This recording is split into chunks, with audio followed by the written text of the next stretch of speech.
प्रभू येशू ख्रिस्ताच्या नावामध्ये पुन्हा एक वार या सकाळच्या आपणा सर्वांना हार्दिक हार्दिक शुभेच्छा.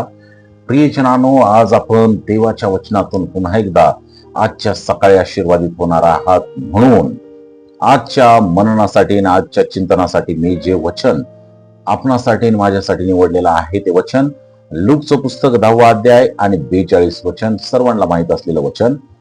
परंतु थोडक्याच गोष्टीचे किंबहुना एकाच गोष्टीचे अगत्य आहे. मरियेने चांगला वाटा निवडून घेतला आहे, तो तिच्यापासून काढून घेतला जाणार नाही. प्रियजनांनो, मार्था आणि मरिया यांच्या घरी ज्यावेळेस येशू ख्रिस्ताचं जाणं झालेलं आहे त्यावेळेस हा जो प्रसंग घडलेला आहे, या प्रसंगादरम्यान आपणासाठी बऱ्याच चांगल्या चांगल्या गोष्टी शिकावयास मिळणार आहेत. आणि म्हणून मार्था जी आहे ते येशूच्या सेवेत व्यस्त होती. आम्ही पाहिलेलं आहे, ती येशूच्या सेवेमध्ये ती देखील व्यस्त होती. आणि मरिया येशूच्या चरणापाशी बसून देवाची वचनं आणि देवाच्या राज्याबद्दल असणाऱ्या महत्वाच्या गोष्टी ऐकण्यामध्ये ती व्यस्त होती. येशूने प्रियजनांनो मार्थाच्या जी सेवा होती किंवा ज्या कार्यात ती व्यस्त होती त्या सेवेचा निषेध केलेला नाही आहे या ठिकाणी. पण मरियेने निवडलेल्या गोष्टींना, म्हणजे मरियेनं जो भाग निवडलेला आहे त्या भागाला येशू ख्रिस्ताने अधिक महत्व दिलेलं आपल्याला पाहायला मिळतं. कारण वचन आपल्याला स्पष्ट सांगत आहे की येशू ख्रिस्त म्हणाला की मरियेने चांगला वाटा निवडून घेतला आहे, तो तिच्यापासून काढून घेतला जाणार नाही. होय प्रियजनांनो, देवासोबत वेळ घालवणं आणि त्याचं वचन ऐकणं हीच खरी आजच्या जगाची तुमची आणि माझी गरज आहे.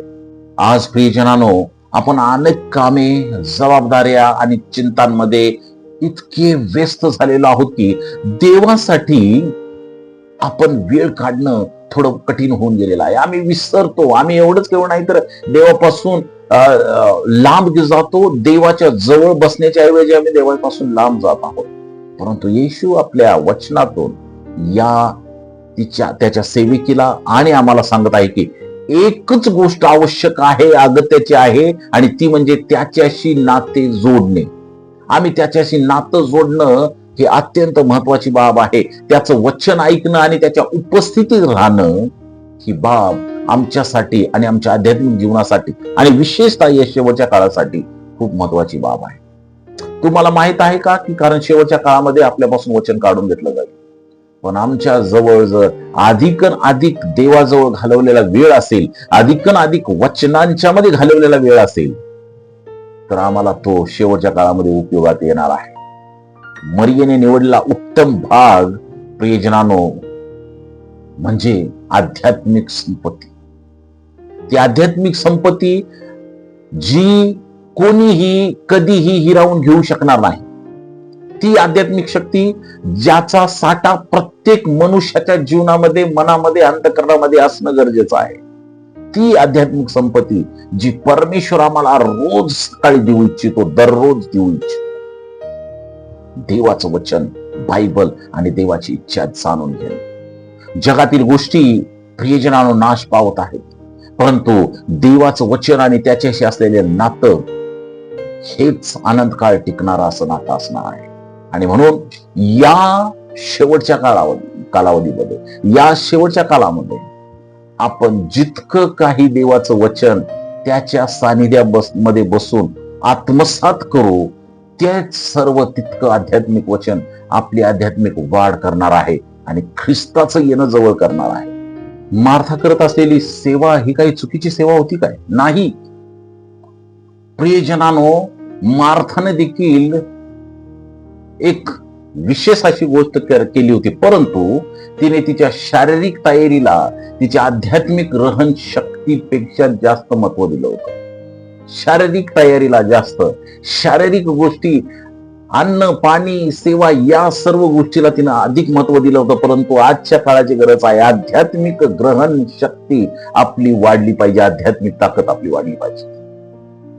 मरियेच्या मनात कटुता निर्माण झाली कारण तिने स्वतःवर लादलेल्या कामांच्या ओझ्यामुळे प्रभूचे सानिध्य नाहीसे झालं. तिनं स्वतःला बिझी ठेवलं होतं. तिनं स्वतः केलेला हा विचार होता. तिनं स्वतः घेतलेलं कामाचं हे ओझं होतं आणि म्हणून ती येशू ख्रिस्ताचं सानिध्य तिनं गमावलेलं होतं. परंतु प्रियजनांनो, आम्ही पाहतो की मरियेनं अत्यंत चांगली गोष्ट ओळखलेली होती. तिनं ओळखलं होतं की तारणकर्त्याकडून शिकणे, देवाची वचन ऐकणं हे सर्वोच्च प्राधान्य असलेली बाब आहे. ती त्याच्या चरणी बसली आणि त्याचे अनमोल शब्द, सार्वकालिक शब्द आपल्या मनात ती साठवत होती. कारण तिला माहित होते की एक भक्कम आध्यात्मिक पाया जर आपण तयार केला तर आपण सार्वकालिक जीवनामध्ये जाण्यासाठी याचा उपयोग होणार आहे. एक भक्कम आध्यात्मिक पाया ती देवाच्या चरणाजवळ बसून तयार करत होती स्वतःच्या जीवनासाठी. आमच्या बाबत काय आहे प्रियजन? काय आमचा आध्यात्मिक पाया भक्कम होण्यासाठी रोज शास्त्रवचन, रोज बायबल मननचिंतन आपल्याकडून होत आहे का? आणि ते मननचिंतन होणं खूप गरजेचं आहे. एलन जी व्हाईट यांच्या निरीक्षणामध्ये आम्ही पाहतो की मरियेला माहित होतं की पुढं भविष्यात मला जर ख्रिस्ताचं कार्य करायचं आहे, ख्रिस्ताच्या साठी जगायचं आहे, ख्रिस्तासाठी कार्य करायचं आहे, तर त्यासाठी माझ्यामध्ये उत्साह पाहिजे. आणि उत्साही कार्यकर्त्याची काय गरज आहे, तर त्यानं देवाच्या चरणाजवळ बसून देवाचं वचन ऐकणं गरजेचं आहे. आपल्या जीवनातील प्रत्येक व्यस्तता, आपल्या जीवनातील प्रत्येक बिझी टायमिंग हा देवाजवळ बसण्यासाठी अडखळण होऊ शकतो. हा इशारा या वचनांच्या मध्ये, या दाखल्यामध्ये, या घटनेमध्ये आपल्याला पाहायला मिळतो. आपल्याला जर विजयी आध्यात्मिक जीवन, विजयी ख्रिस्ती जीवन जगायचं असेल तर मरियेकडून आम्ही शिकलं पाहिजे की इतर सर्व कामांच्या पेक्षा मला देवाचं वचन ग्रहण करणं गरजेचं आहे. सार्वकालिक जीवनाचा पाया मजबूत करणं गरजेचं आहे. आणि तो करण्यासाठी मला देवाच्या वचनासाठी, देवासाठी वेळ देणं आणि त्याच्या सानिध्यात बसणं खूप खूप खूप आवश्यक बाब आहे. अनेक विश्वासक आज मोहामध्ये पडत आहेत. आज अनेक विश्वासक देवापासून दूर जात आहेत. अनेक विश्वासकांनी देवाला नाकारलेला आहे. कारण पवित्र शिकवणीकडे त्यांचं दुर्लक्ष आहे. पवित्र शिक्षण त्यांनी टाळलेलं आहे. पवित्र शिक्षणाकडे त्यांनी आपलं लक्ष केंद्रित केलेलं नाही. येशूच्या चरणी बसून दैवी सत्य ग्रहण करण्याचा पर्याय निवडण्याचे अंतिम उदाहरण म्हणजे मरियेकडे आम्ही पाहिलं पाहिजे. शेवटचं उदाहरण आहे ते. देवाचं वचन ऐकत बसण्यासाठी मरियेच्या उदाहरणाकडे आम्हाला, मरियेच्या उदाहरणाशिवाय दुसरं उदाहरण चांगलं नाही. माझ्या प्रियजनांनो, शेवटच्या काळामध्ये आपल्याला मरियेसारखं सर्वात अधिक प्राधान्य देवाला देणं गरजेचं आहे, त्याच्या वचनांना देणं गरजेचं आहे. कारण तेच आमच्या सार्वकालिक जीवनाचा पाया मजबूत करणार आहे. देव बाप तुम्हाला आशीर्वादित करो. प्रभू तुमची काळजी घेऊ. परमेश्वराचा आशीर्वाद तुम्हा बरोबर असो. Amen. May God bless you all.